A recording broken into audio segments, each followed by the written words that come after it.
En effet, le temps est venu de revisiter les intentions affichées au départ et nos conditions de vie de simples citoyens. Après 10 ans de présidence de Macky Sall,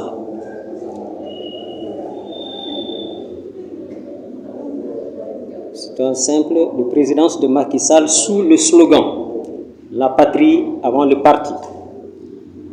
Après de si nombreuses ratées et déceptions, les scandales, c'est le temps du bilan. Après les engagements fermes tenus, il y a 10 ans, la simplicité et la générosité affichées, le président Macky Sall s'est donné peu à peu la maîtrise directe ou indirecte des libertés et de la démocratie, dont il finirait par avouer qu'il en restait maître du jeu. Les résultats n'ont pas tenu la promesse de fleurs. Il y a eu en effet le gouvernement de l'action et de la réforme, mais il y a eu aussi, et rapidement, le gouvernement de l'immobilisme, de l'amateurisme et parfois du mépris au profit d'un clan, de famille, d'une ethnie.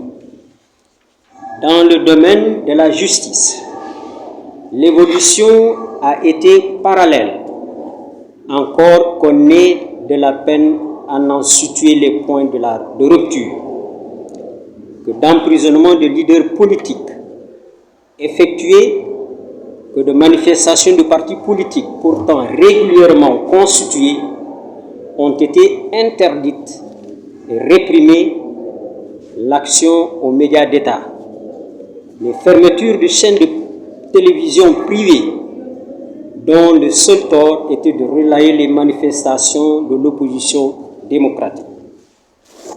La Constitution, par son toilettage constant, apparaît comme un cahier d'écolier mal écrit où chaque terme ou clause est sujet à interprétation et suivant la géométrie de la vision personnelle de son gardien. On ne peut pas gouverner un peuple en rentrant dans l'histoire à reculons. Il est temps d'opérer des ruptures. Les jeunes n'ont pas de travail. Les programmes Yewindawi et autres politiques définies à l'Agence nationale d'emploi des jeunes n'ont réglé aucun problème. Ils ne font que différer les problèmes plutôt que de les solutionner, de les esquiver plutôt que de les affronter. C'est parce que la République, dans tous ses compartiments, est fortement abîmée par les mauvaises politiques publiques du régime de Macky Sall. Des patriotes réunis autour de l'entente des forces de l'opposition ont décidé de se constituer en rempart de la démocratie et du développement.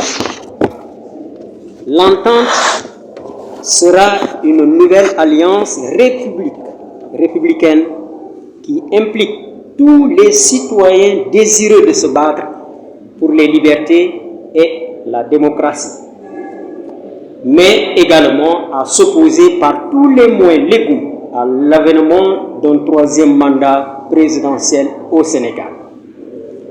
Macky Sall a installé le pays dans la peur et a ouvert des sombres perspectives de tâtonnement et d'aventure.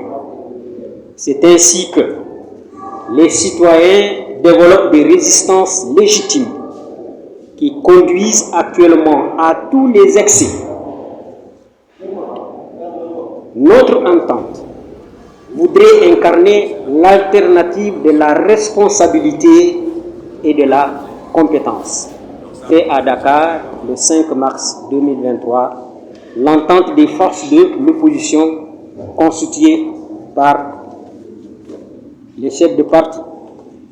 Elexibir, Arc-en-Ciel, Mamadou Dieng, le secrétaire général, le président, Rassemblement des patriotes républicains, RPR, Vincent Ngor Ndiaye, le Parti africain pour la citoyenneté et le travail, Pacte Ousmane Diaye, Parti du Rassemblement démocratique et social, PRDS, Ibou Diatta.